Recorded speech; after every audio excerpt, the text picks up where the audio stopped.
Good evening. I'm Harold Krent, and I'm delighted that you all could come and join us in commemorating and memorizing the incredible person of Danny Martin.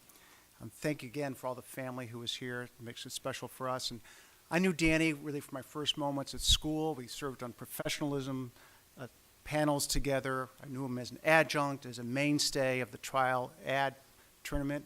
Knew him, of course, to celebrate as a U.S. magistrate. I knew him when he was sick as well. And, to my mind, Danny was so down to earth. He's so refreshingly unique. He was so funny, but he cared so deeply about the people around him, the communities and individuals, and even people he didn't know. And he will be missed. And we come together to honor his memory in different ways. And first, his brother, Jimmy, who was a graduate of 1990 from Chicago, Kent. Jimmy.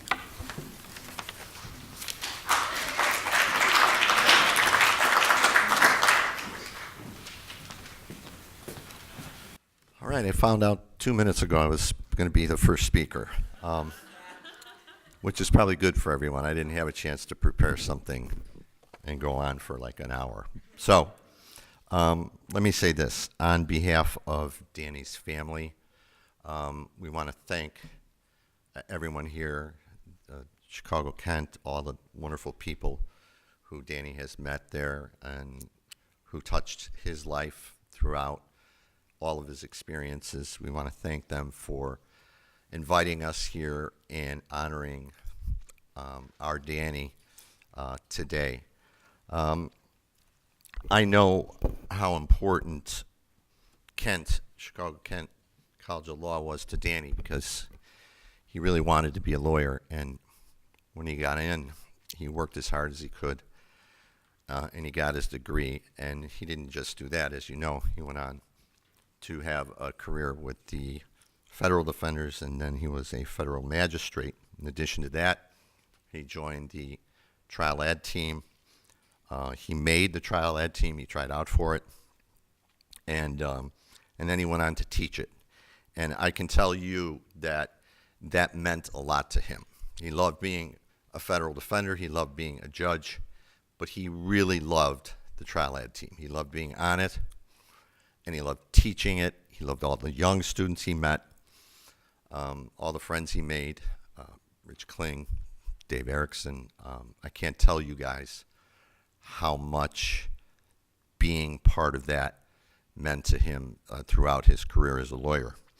I am a Kent graduate, and when I took my first trial ad class, Danny said, let me know who you get.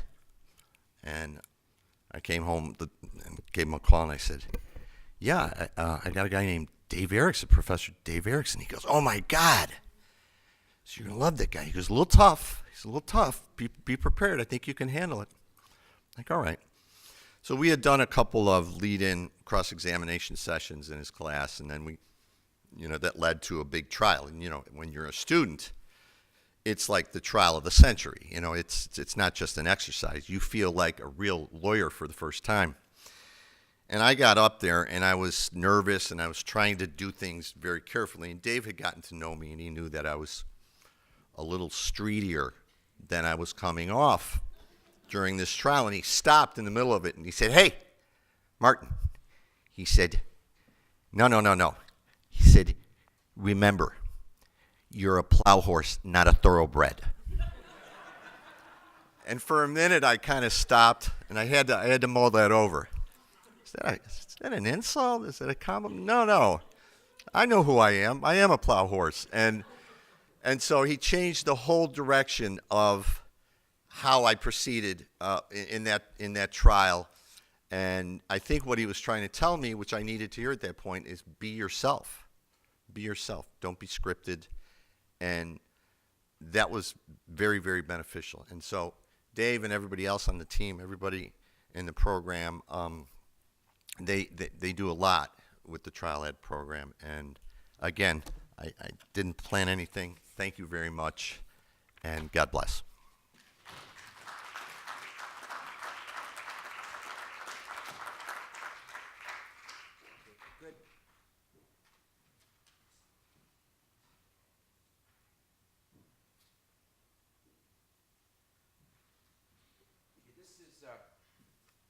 This is going to be more of a celebration than anything else.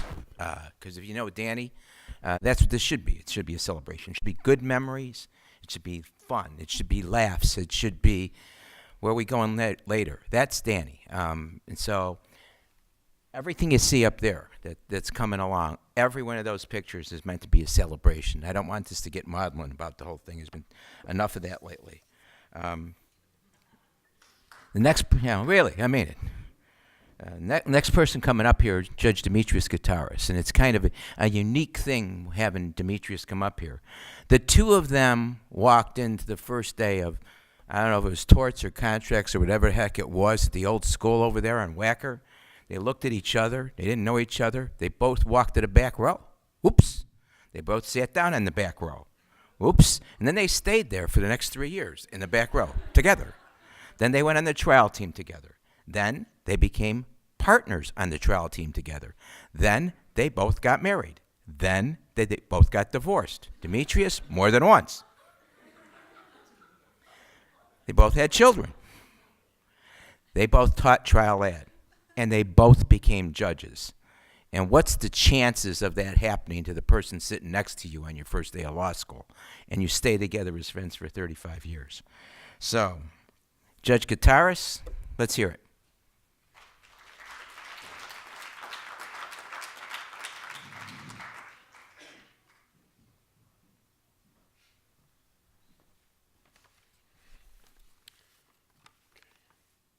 First day of class, team,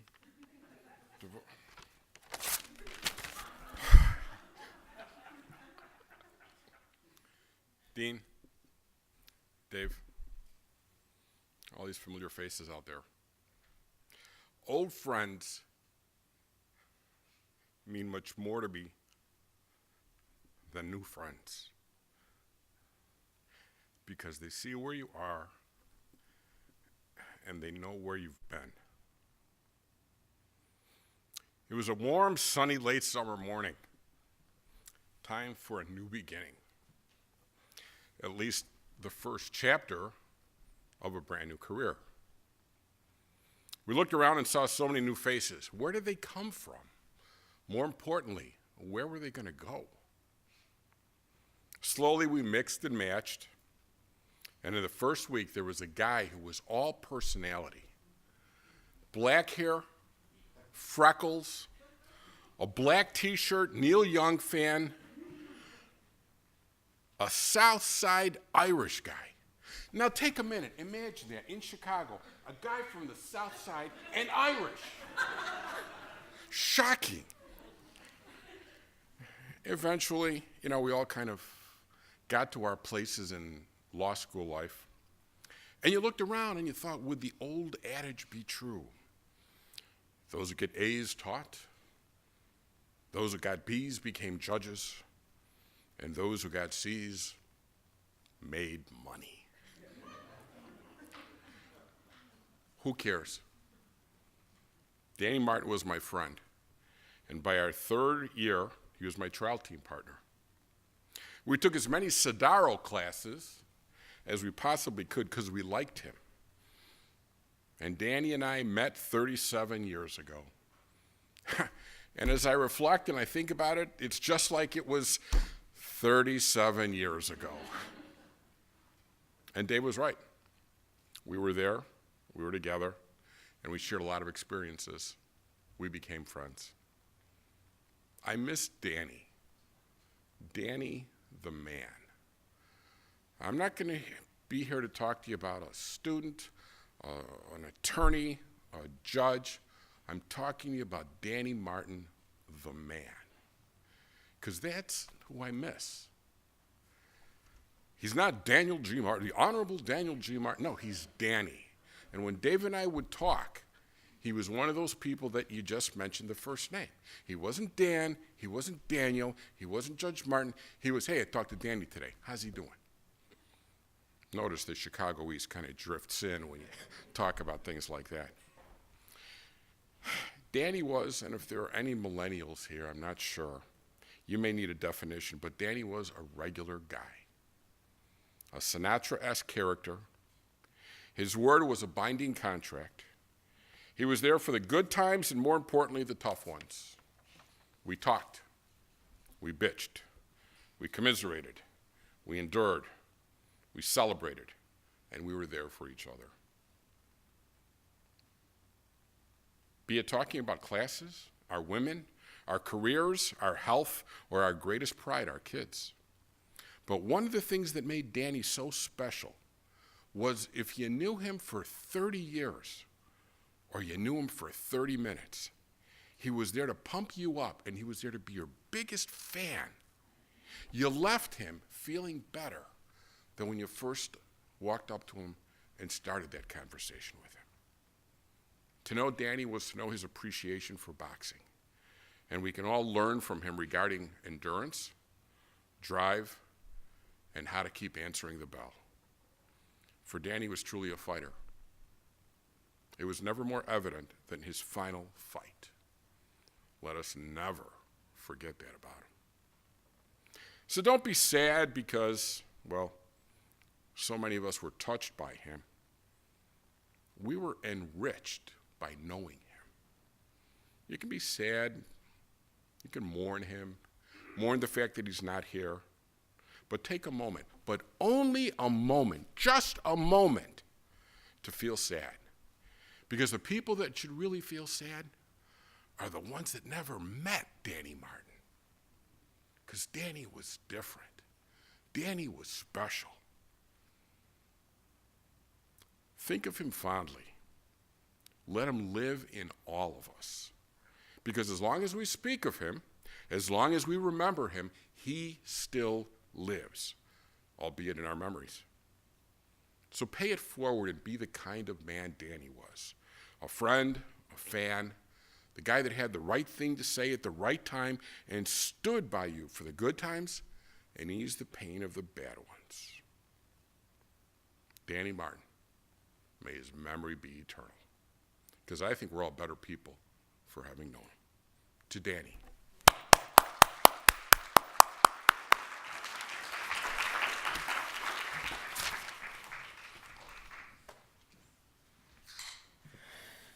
So, as we kind of walk down this road a little bit, we're still back in the 80s, believe it or not. And to put the 80s in perspective, actually to put the 60s or the 70s in perspective, there's nobody better here, because he's the oldest one here, than my friend Richard Kling. Richard was Danny's teacher as well as his mentor in the clinic, and later on got be a close friend. And so with that, to put the decades in perspective for Danny, Richard.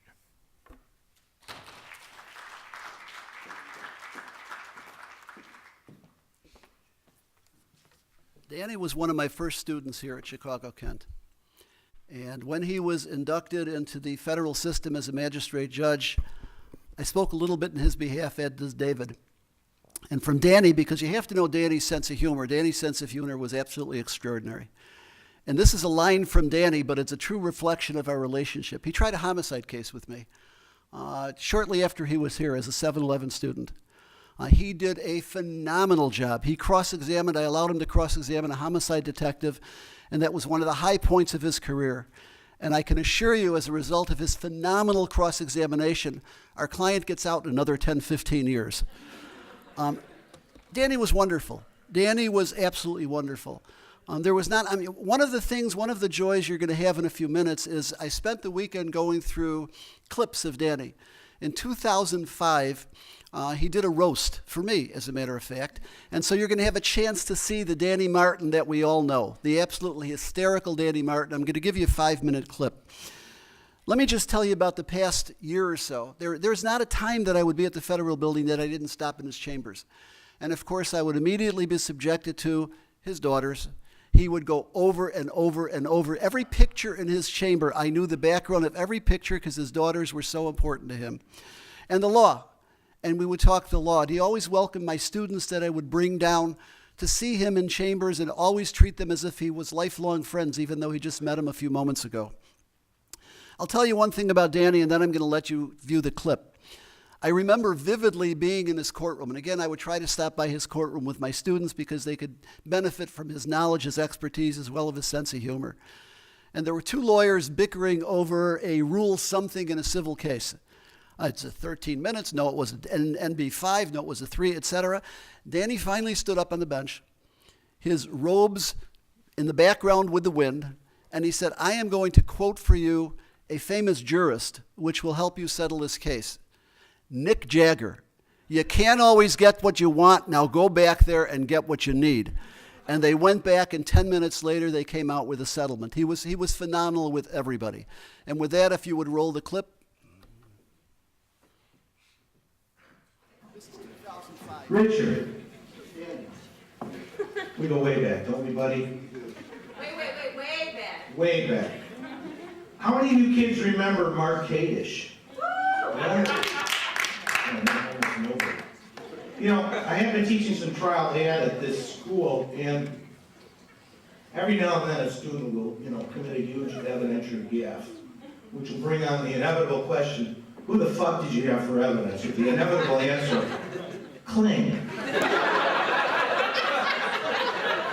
Before I started, I was a little present. Pocket version of the Federal Rules of Evidence.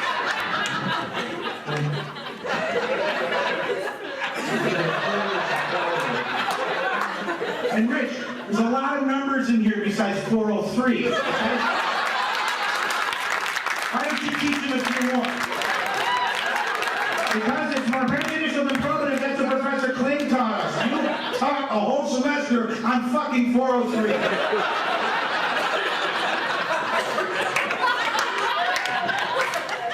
Guys, please, evidence is an important class. He has really ruined your career so far. Of course, won't be the first groups of careers you've ruined, son. Why, I think back almost 20 years ago to the first time I met Richard Kling, got a spot, a highly coveted at the time spot in the clinic. I meet himself, Richard Kling, okay? And Kling, he says to me, as in Kling Clang. This is the first words out of his mouth. My name is Kling, as in Kling Clang. This is a professor of law. I'm in law school. They're all walking around with their noses in the air, and this guy says Kling, as in Kling Clang. And I look at him, kind of with that frozen, fireproof grin on my face, like you're supposed to as a mere mortal law student. And he says to me, what the fuck are you looking at? I got this guy calling himself Kling Clang. Looks like a cross between Woody Allen and the guy from Where's Waldo. And the next thing he said to me is, what the fuck are you looking at? And I think to myself, this guy's got some serious fucking issues. Little did I know, that was almost 20 years ago, and I was right. You did. Do I have to say nicely? Yes, I do, right? You finish your roast, Rich, the Federal Rules of Evidence. These are the real rules, Rich, not the Cook County rules. Cook County hearsay rule. Well, if the guy's here testifying, it ain't hearsay. Sit down. I'm a really elitist in the federal court system. What a snap of my head. I thought if the statement was made out of court, it's hearsay, but the guy's here. Something jingling wrong in your head? You've learned to deal with that. All right. What is this but deference? Deference to the man who, in a teasing sense, is one of the great men of my life. And I tease you just to maybe cover up the great debt that I feel I owe you and the emotion that I have. Don Quixote, and anyone else I know. I love Don Quixote. Tilting at windows and never, ever, ever, ever giving up in the face of God knows what kind of adversity. Okay? You are a great lawyer. You are a great mentor. You are a great friend. I respect, I admire, and I stand in awe of all you've done, all that you've given me, all that you've taught me, and I won't finish with a laugh. I will only finish by saying I am a much better person and a much better lawyer for having known you. That's it.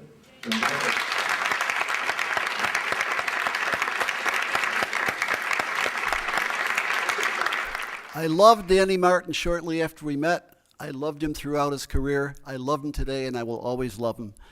Just as an aside for family members or anybody else, if you want a copy, the clip goes on for another 10, 15 minutes. If you want a copy, let me know, and I'll be happy to make you a copy. Danny Martin.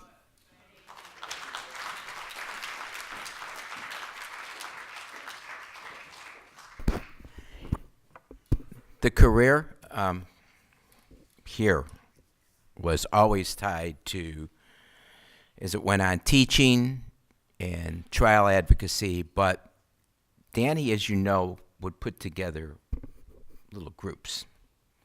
And as the years went on, we decided that we had to have a group, and being as original as we were, Danny decided we would call it the Rat Pack. We didn't know, no, actually, of course. And we made up identities. And the identities became Frank and Dean and Sammy and the group. And if there was ever, there was always some, like there was one, excuse my political incorrectness, but it absolutely is always one woman. And she always had to be Angie Dickinson, whether she was or not, because that's who it was going to be. And one of his dear friends, also from the same class, the class of '84, a phenomenal lawyer, phenomenal prosecutor, and a phenomenal friend of Danny's, and they had more than a few adventures together. It's Jimmy McKay. And Jimmy stayed with us and became part of the Rat Pack as we would go out on all sorts of strange adventures and nights together. As the last at least 12 to 15 years have gone by. So to get some good thoughts about Danny, Jimmy, it's yours.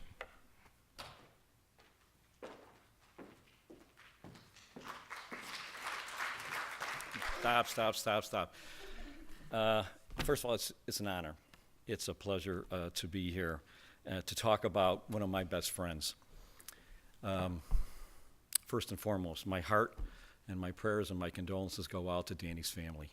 He was truly one of the best persons I've ever known. And I'm not just saying that. And all of you who knew him as long as I did and knew him as well as I did, you know what I'm saying. We are at a great loss right now because one of the greatest men, not just trial lawyer or judge, is gone.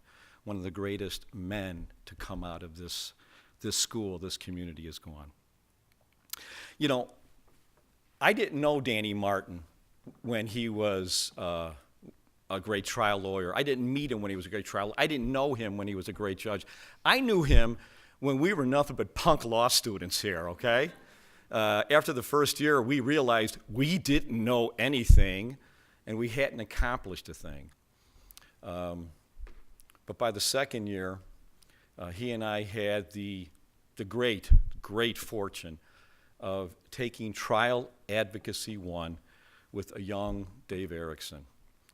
And let me tell you this right now, there were several really, really great trial lawyers to be in that class, but from day one, Danny was the best. Danny was the best in that class, and he was only getting better. But my time with him during law school had nothing to do with, class and homework and all that other crap, right? We became dear friends. Bobby Cedar, Pat Coffey, there was a number of us that we would go out with Danny and have a couple of beverages and talk about life in law school and our trials and our tribulations. And I knew then, long before he became a great trial lawyer, long before he became a great judge, I knew then what a great man he was. His character was solid as a rock. His values, his morals, they were solid. There was nothing phony about him. When he shook your hand, he looked you right in the eyes. When he smiled, it lit up a whole room. All these cliches we can come up with, they applied with Danny Martin. He was one of those rare people. Perhaps you know what I'm talking about. He was one of those rare people that the moment you first meet him, you like him, right? There's not too many of those people out there. He was one of them. By the end of law school, he goes off to the Federal Defenders Program. I go off and I become an assistant state's attorney. But we committed our careers, due in large part to the successes in Dave Erickson's class and everything after that. We dedicated our careers to trying cases and being a part of the system to make it better. He was killing it at the Federal Defender's Office. And we would all get together as the years went on, and we would all talk about our careers. And I just would love to sit and listen to Danny Martin tell stories about the cases he tried. Hell, I'd love to listen to Danny Martin talk about, paint drying, but that clip that Rich Kling showed us was classic. He was one of these funny, warm human beings that you could just sit and listen to and laugh all day long. We always maintained our friendship as we got older. We all talked about work, but when we were done talking about the nonsense, we talked about what really mattered, our families. He was as committed to his daughters as any father I've ever seen. They were his pride and joy. Everything he did. We never had a conversation that we didn't talk about our kids, but I loved listening to Danny talk about his daughters. And my heart, my prayers, my condolences go out to those those beautiful women. I'm just sad for them. Another thing that I regret is that all of us, while we're lucky, while we had a chance to get to know Danny and know him well, I regret that the young law students here haven't had that opportunity. Because he was one of those guys that you could ask him anything. If you were a young student, and you don't have to be a trial ad student, you could be any student, and if you needed a word of advice, if you needed some mentoring, hell, you could call him up at his chambers and he would help you, even if he didn't know you. That's the kind of guy he was. He cared more about others than he did himself. That's how special of a person he was.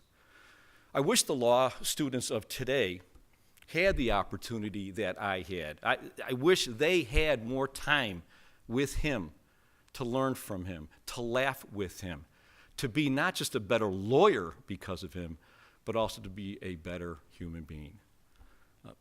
But he's gone. But he will always live on in our hearts, in our minds, in all of the trial advocacy classes at the school, on every trial team.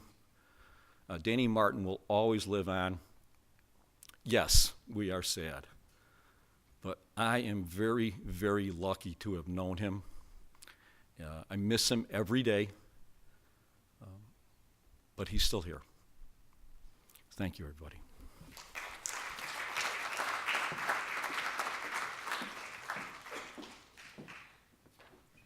In a attempt to, as the years went on, he kept, from the time Danny became ill, and maybe a year before that, he still kept as much association with the school, with teaching, and with the trial program. And even down to when he was really ill towards the end.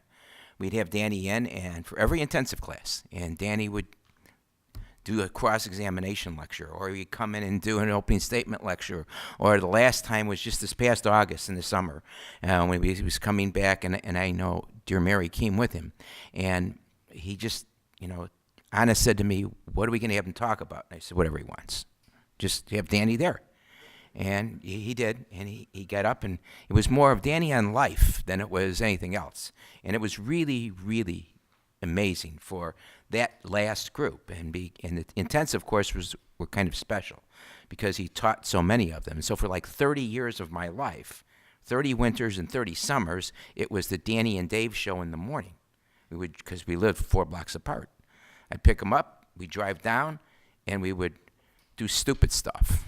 Like, okay, who's the greatest rock and roll band of all time? Beatles, Stones. No. Well, okay, who do you like? Neil Young. Who's Neil Young? I don't know who that is. Who do you like? Frankie Valli. Who's Frankie Valli? And this would go on all the way down the Kennedy Expressway until we got to school.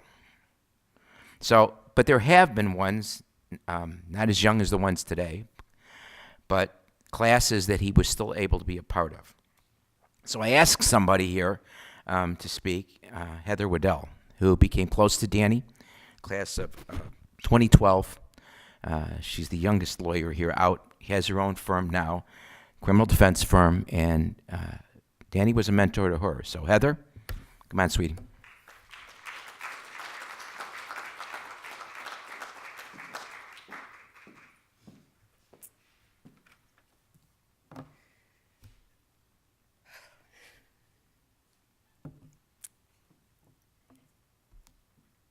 Sorry.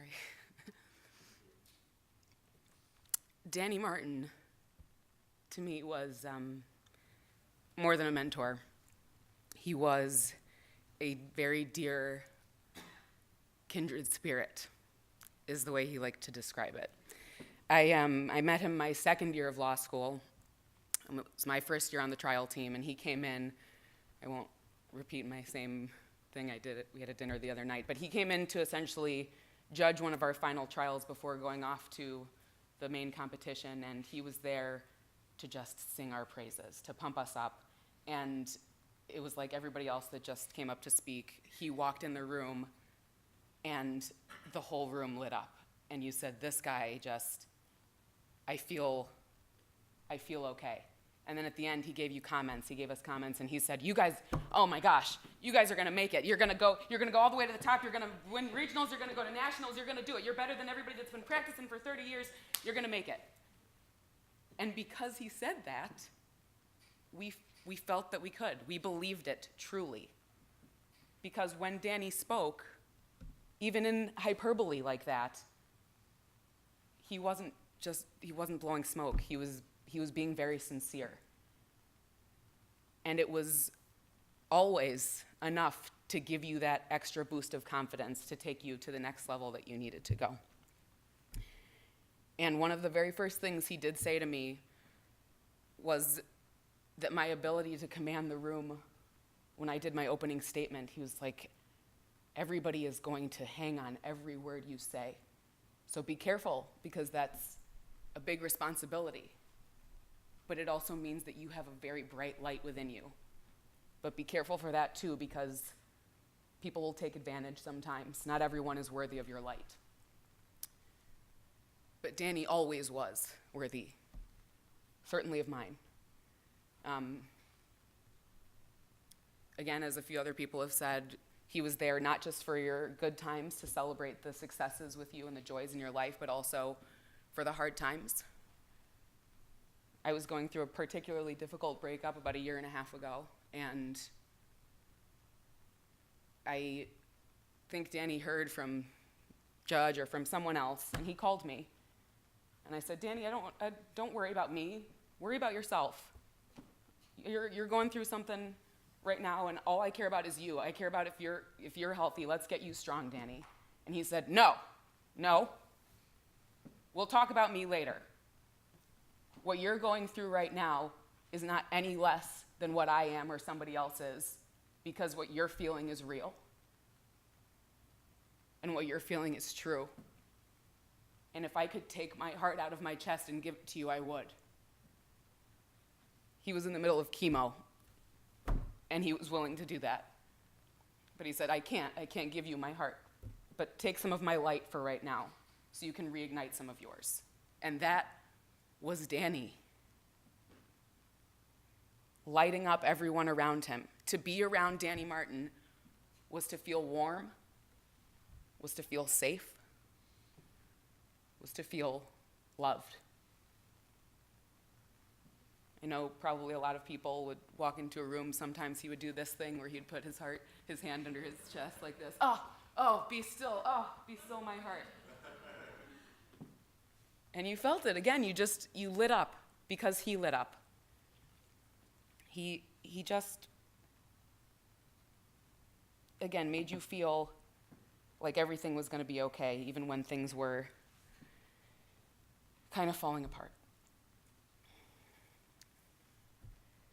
Now, I don't know where we go from here after we die. Maybe heaven, maybe into the memories of our loved ones. Maybe we return into stardust in the cosmos. But I do know that wherever Danny is right now, he must have just taken over, because he almost feels like he's still here. The man is no longer with us. I can't turn here and give him a hug, have him give me a smooch. But he's here. In every episode of SNL, we need more cowbell, baby. Every Frank Sinatra duet listened to on a jukebox at Richards, he's there. He's there singing with you, me and my shadow.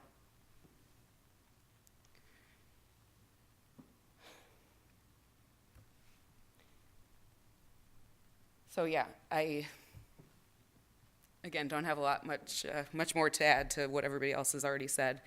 He was one of the greatest men that I have ever known.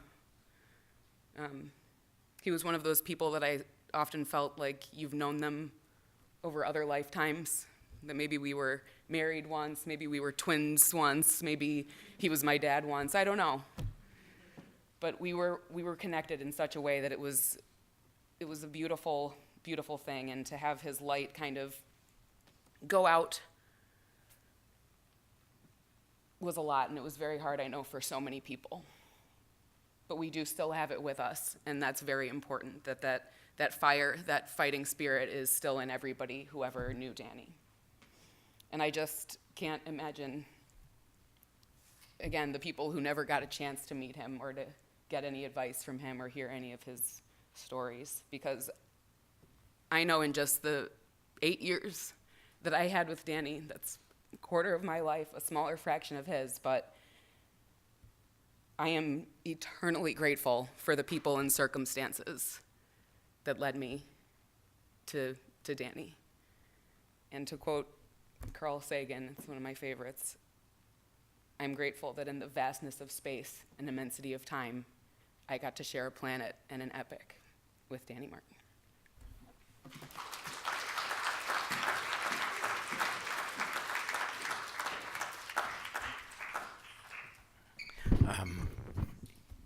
Well, okay. The Honorable, and she is honorable, Suzanne Ortiz.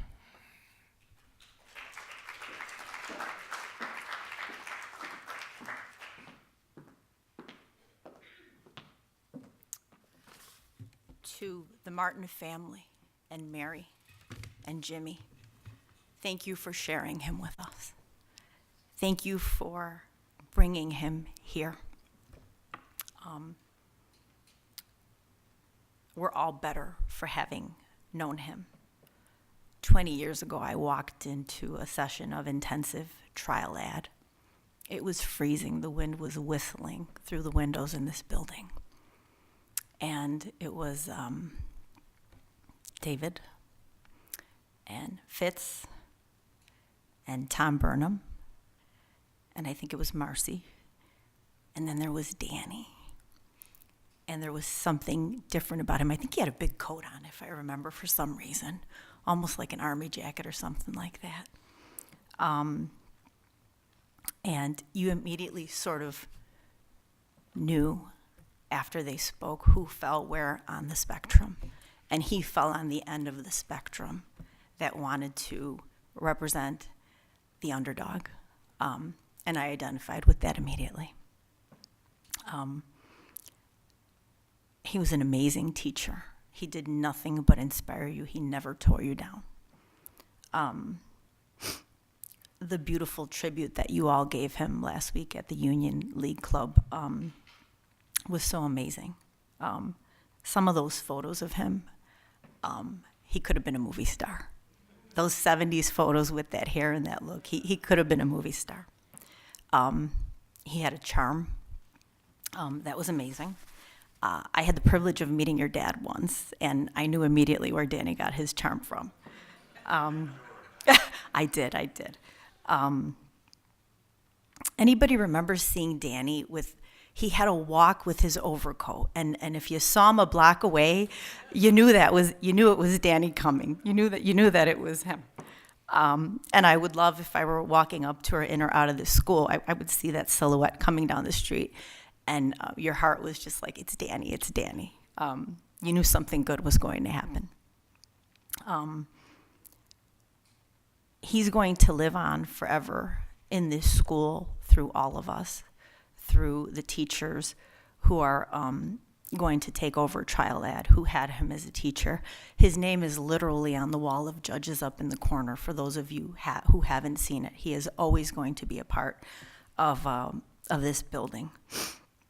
I had written some notes about him, and what I wanted to say is that every now and then God sprinkles into our lives a fantastical human being with such a spark that whether you know them a little or a lot, they have a lasting impact on you. And that was Danny. That was Danny. He taught you kindness. He taught you humility. Don't ever get full of yourself. I don't care what the degree on the wall says. I don't care what you put on before you go to work in the morning, whether it's a suit or a robe. You always remain humble. It's very important to know.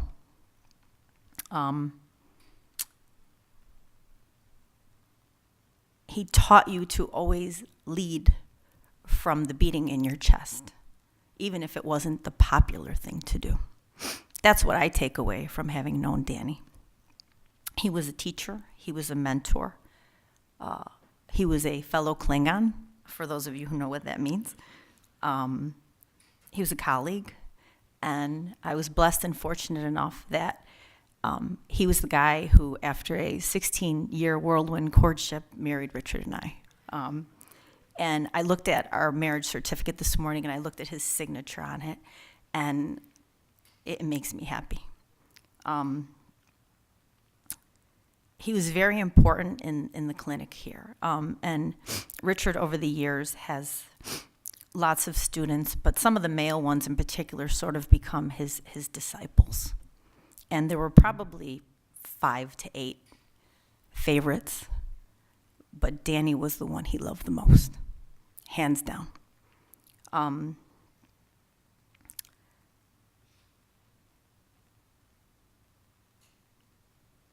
don't want to say goodbye. I want to say till we meet again. I hope that all of us, as you all said at the Union League Club, carry a piece of him with you every day, do a good deed, something to inspire you to be a better person. Just sometimes listening to another human being, which he was very good about doing. I won't forget the day that I found out that Danny was sick. I had decided to run for judge, and I was over at the Board of Elections. It was a cold December. It was a late announced vacancy. And I had gathered 8,800 signatures. And I had been over there checking my signatures. And I felt relieved and excited, and I got done with them.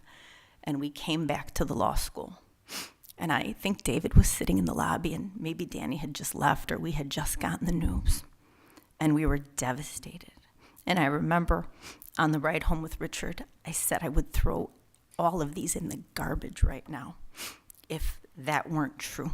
Anything, because he's so important to us. But again, I'm thankful. He raved about his daughter's Azalea. I knew that you were at DePaul. I knew you were the first one in college. He told me all about that. And then as the years went on, I got to know about what the rest of you were doing. So all of us who maybe didn't know you personally that much, we all knew what was going on with you and what was happening. So I'm going to close. I thought of Danny in a song by one of my favorites, Warren Zevon. I'm not going to sing. When you get up in the morning and you see that crazy sun, keep me in your heart for a while. Hold me in your thoughts. Take me to your dreams. Touch me as I fall into view. When the winter comes, keep the fires lit, and I'll be right next to you. Keep me in your heart for a while. Thank you.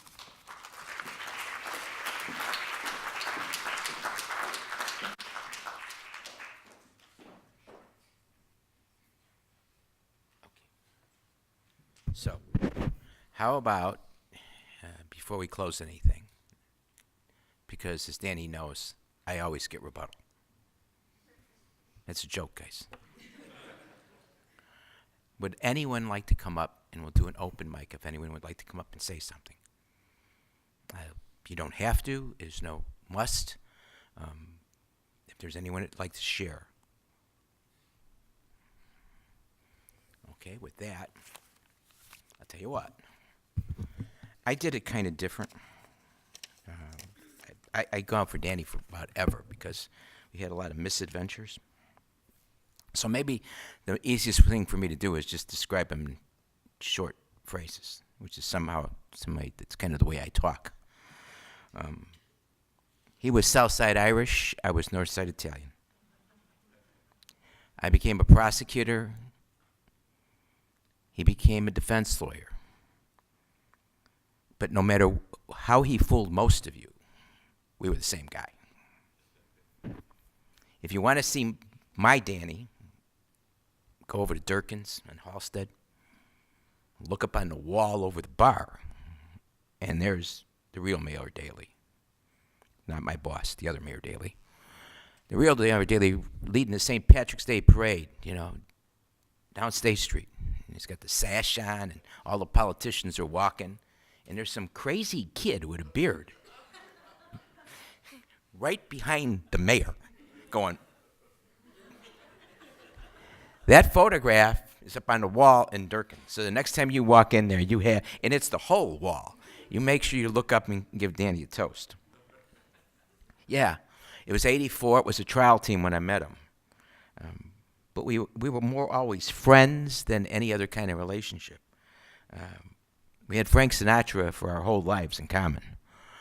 As I said the other night, Danny's favorite song one of them was his dad's favorite song was, there used to be a ballpark right here. And we'd listen to that over and over and over again. We talk about baseball. We talked about music to the ends of time. We drank an awful lot of martinis together. Man. We traveled to competitions together. We trained trial teams together. Great story for Danny coming through. We were on our way to a trial team. We're on our way to Dallas, Texas. And I think it was Jill's. I think it was Jill's year, Jill Webb. I'm almost certain. Mike Rogers, God rest his soul, is alive, and we go through security at O'Hare, and Rogers has got on one of his long coats and a fur hat of some kind. I walk through, and I'm fine, and all of a sudden Rogers goes, "Where's Danny?" And I turn around, and they got him on the wall. And Mike goes, "What's going on?" I go, "I don't know." And so Danny pulls out like his badge. He goes, "Wait, I'm a federal defender." The guy goes, "Yes, so?" He goes, wait, shows his ID. "No, really, I work for the federal court. I travel with U.S. Marshals all the time." Well, the more stuff that Danny showed him, the more clothes the guy was making him take off. So next thing you know, Danny's getting strip searched, and Mike and I are really laughing. Because, Mike looks like the terrorist. And I'm like, this is really good. So Danny comes out and goes, "The guy thought I was IRA." I mean, well, it's the beard, it's the light complexion. I kind of get it. We had adventures. As I said, 30 mornings of arguing, coming down, solving the problems of the world. Rock and roll trivia was the best. It was always the best. It was like, and he has this in common with Dean Soul. You hear the songs that are being played, or the somber ones, the Neil Young songs. Like, who the hell goes to see Neil Young? And then he shows up with this, and if you knew him well, when he got dressed up, he would get dressed up in a T-shirt and a black blazer, right? And it's a Neil Young T-shirt. Finally, I had to go to Soul and say, "Who the hell is Neil Young?" And they're all excited about it. I'm like, man. And then we would set the tone for the week. Nikki Caputo's in the back would know we'd have contests. Okay, top 10 best female groups of the 60s. And we'd spend a week on it. Top 10 black female singers of the 60s. Top 10 white female singers of the 70s. And we'd go on and on and on. It was pure Danny. And we would have so much fun doing it for those weeks. And it set the tone for every intensive. When he got sick, I knew he had raised 3 incredible girls who today are 3 incredible young women. They are just incredible people for everything they've done and where they're going to go, and I know that. And into his life at the end came Mary, who was a special, special, special person, probably like no one I've ever met. I'm not going to talk about the impact that he had on everybody, because we all know the impact now that you've heard that he's had on everybody in the lives that were here. I'm going to go back to something that we both discovered at the same time. We use it when we talk about a lecture on jury selection. And we went back to Clarence Darrow. Now, you're going to have to, once again, excuse my lack of political correctness. Darrow was talking about how to pick a jury. And Darrow picked juries based on people's ethnic backgrounds. And the line that always stuck, and it always reminded me of Danny, not that he was ever a defendant, mind you, because we never got caught. But in a 1930s interview with Esquire magazine, Darrow said, "When picking a jury, always pick an Irishman. He is better than most. He will always place himself in the dock, for he is eternally trying himself, and he most always will acquit." When Danny, and it was reflected here, when Danny talked to people and you'd come in to see him, he'd take your problem, and he was always internalizing it and trying himself. You may know that Danny, as a young man, was a Golden Glove boxer. He was a tough kid. He and Jimmy, they are the ultimate Southsiders for me, even though I converted at least one of them. And now I'd like Heather to come back up here to give us a stanza from a Paul Simon song that I think is Danny, and Heather does it better than anybody. Heather?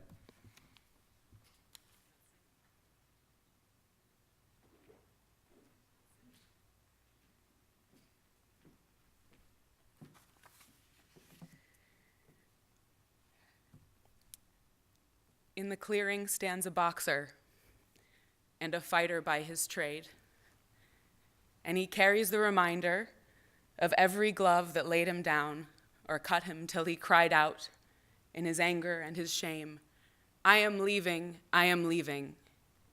but the fighter still remains. He does, doesn't he?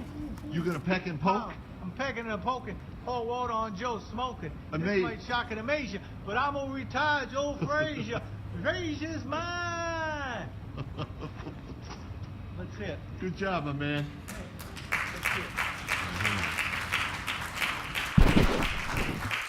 Thank you. Thank you for everyone that came. Thank you for your thoughts of Danny. Thank you from the prayers. I love the girls, Mary, everybody. There's a reception out there to share whatever you want to share and talk, and lift a glass to Danny because he would have loved it. Love you all. Thank you so much.